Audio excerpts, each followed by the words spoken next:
Chers amis, bonjour. J'espère que votre temps de café se passe bien. Nous lisons aujourd'hui Proverbes 31, 1 à 31.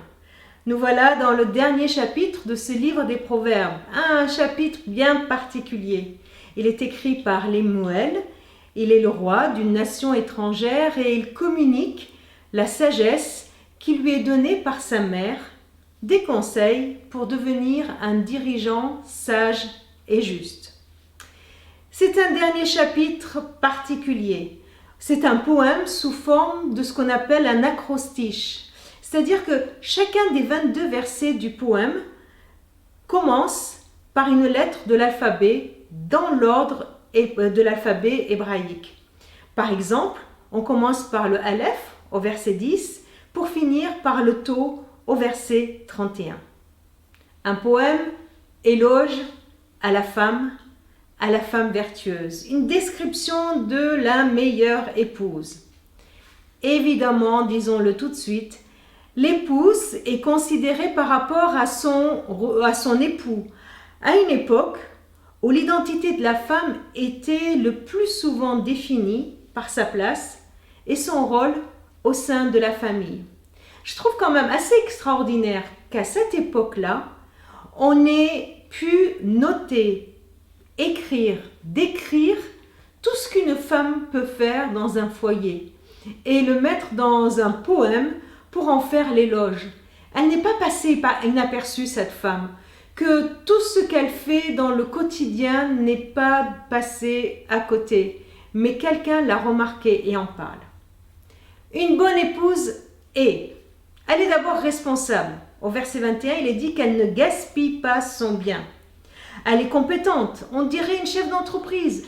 Elle met une stratégie en place, elle achète de la laine, du lin, elle travaille de ses mains, gagne de l'argent et, avec l'argent qu'elle gagne, elle achète un champ, elle plante une vigne et quand elle constate que les affaires vont bien, qu'est-ce qu'elle fait? Elle travaille même la nuit. Vous voyez, elle met une équipe de nuit en place. Travailleuse, courageuse.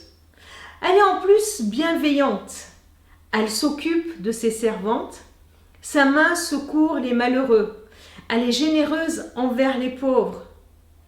Donc une courageuse, une travailleuse, une femme bienveillante. En plus de ça, elle est pleine de sagesse. Elle donne des conseils. Elle est bien sûr, du coup, digne de confiance. Elle procure du bonheur à son mari. Ses enfants viennent la féliciter. Son mari chante ses louanges.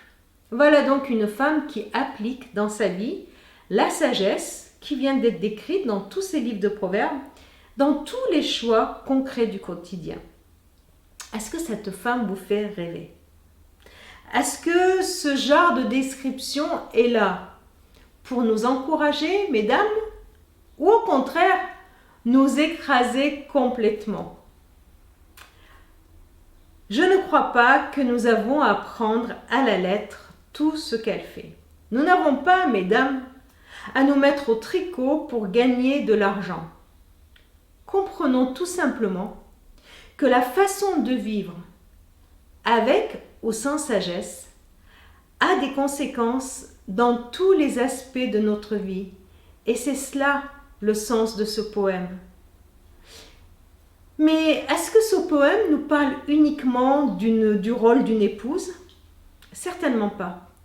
Le livre des Proverbes a commencé par des conseils d'un père à son fils pour qu'il écoute la sagesse.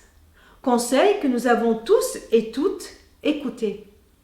Et ce livre se termine par les mots d'une mère à son fils. Des mots donc universels qui s'appliquent à tous ceux qui veulent vivre avec sagesse. Un guide pour une belle vie, des conseils à appliquer dans le quotidien.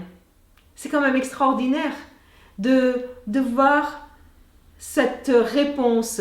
D'un côté, un père qui parle à son fils et de l'autre côté, la réponse d'une mère qui parle à son fils aussi. Hommes, femmes, père, mère qui sont mis dans un rôle de conseiller. Nous pouvons aussi avoir une autre lecture de ce poème. Placé comme il est à la fin des Proverbes, il est très probablement un poème qui résume tout le contenu du livre. Brosser le portrait du vrai sage, de l'homme ou de la femme. Puisque la sagesse avait été personnifiée sous les traits d'une femme, il paraît vraisemblable de considérer que l'épouse dont on parle dans ce chapitre est aussi la personnification de la sagesse. Voilà en quelque sorte le portrait non seulement d'une épouse, mais de la sagesse.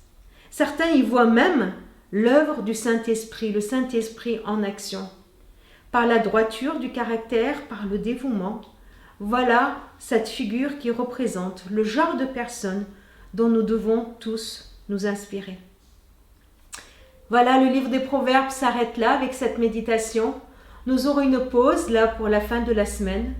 Et lundi prochain, 21 septembre, nous démarrons une nouvelle série de méditations quotidiennes. Cette fois, nous vous proposons des méditations qui se rapportent sur le thème de la prédication. Donc tout au long de la semaine, nous aurons des versets pour continuer notre méditation, notre réflexion sur le thème qui a été donné en prédication. Et c'est moi qui aurai la joie d'être avec vous toute la semaine prochaine. Je vous invite à prier. Seigneur, voilà des semaines que nous lisons ce livre des Proverbes. Et je voudrais te demander de nous aider à non seulement le méditer, mais à le vivre pleinement. Tu vois, comme cette femme qui illustre cette sagesse qui est au quotidien. Nous te prions, Seigneur, que ton esprit vienne nous habiter, nous guide, pour qu'il nous donne du courage, qu'il nous donne de la bienveillance, qu'il nous donne de l'écoute, qu'il nous donne de la sagesse, Seigneur, dans nos rapports les uns avec les autres et dans tout ce que nous faisons. Merci, Seigneur, pour qui tu es, et merci parce que tu veux nous accompagner tout au long de la journée. Amen. Je vous remercie pour votre fidélité. Je vous souhaite une très bonne journée et à bientôt.